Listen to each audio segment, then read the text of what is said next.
జంట నగరాలలో ఉండే కార్మికుల కోసం నిరంతరం వారు శ్రమ చేస్తూ పేదవాళ్ళకు అండగా నిలబడి వారు ఒక గొప్ప పేరు కీర్తిని సంపాదించి పెట్టిండ్రు. అదేవిధంగా 1994 నుంచి 99 వరకు సిఎల్పి నాయకులుగా వారు చేసిన పోరాటం ఎప్పటికీ జంట నగర వాసులు మర్చిపోరు. ఆనాడు ముఖ్యంగా ప్రధానంగా 1989 నుంచి 92 వరకు దోమల్గూడలో ఉన్న ఏవీ కాలేజీలో నేను విద్యార్థిని. నేను డిగ్రీ చదువుకునేటప్పుడు ఆ దోమల్గూడ ఏవీ కాలేజ్ పక్కనే పి జనార్దన్ రెడ్డి గారి ఇల్లు ఉండేది. ఏ రోజు మేము కాలేజీకి వెళ్తున్నా వందలాది మంది పీజేఆర్ గారి ఇంటి ముందల పేదవాళ్ళు వారిని కలవడానికి వారి సమస్యల్ని చెప్పుకోవడానికి వాళ్ళు ఎప్పుడూ పీజేఆర్ని కలిసేది. ఎప్పుడు చూసినా జనాల సందడితోని పీజేఆర్ గారి ఇల్లు సమస్యల పరిష్కారానికి ఒక జనతా గ్యారేజ్ లాగా ఆనాడు పీజేఆర్ గారి ఇల్లు దోమల్గూడలో పేదలకు ఒక ధైర్యంగా పీజేఆర్ గారి నివాసం ఆ రోజు పేదలకు అండగా ఉండే.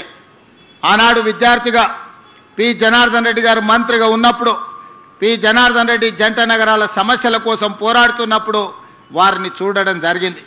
ఇదే కాదు, వారు ప్రతిపక్షంలో ఉన్నప్పుడు హైదరాబాదు నగర దాహార్తిని తీర్చడానికి హైదరాబాదు నగరంలో తీవ్రమైన నీటి ఎద్దడి సమస్య ఉండేది. ఎండాకాలం వచ్చిందంటే సచివాలయం ముందు కుండల ప్రదర్శన ఉండేది.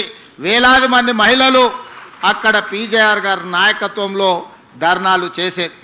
ఆనాటి ప్రభుత్వం మీద పీజేఆర్ గారు చేసిన పోరాటం వల్ల కృష్ణానది జలాలను తీసుకొచ్చి నాగార్జున సాగర్ నుంచి హైదరాబాద్కి కృష్ణానది జలాలను తరలించి హైదరాబాదు నగర ప్రజల దాహార్తిని తీర్చడానికి ఆనాడు పీజేఆర్ గారు చేసిన పోరాటమే ఈరోజు హైదరాబాదు నగర ప్రజల యొక్క దాహార్తిని తీర్చే అవకాశంగా ఏర్పడ్డది.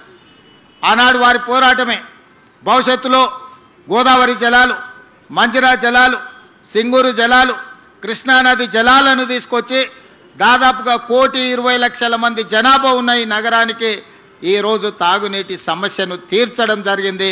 దానికి ప్రతి పేదవాడు ఇవాళ నగరంలో ఎవరైతే సురక్షితమైన మంచినీటిని తాగుతున్నారో వాళ్ళందరూ కూడా పీజేఆర్ గారిని గుర్తు చేసుకొని స్మరించుకోవాల్సిన సందర్భం. అదేవిధంగా ఖైరతాబాద్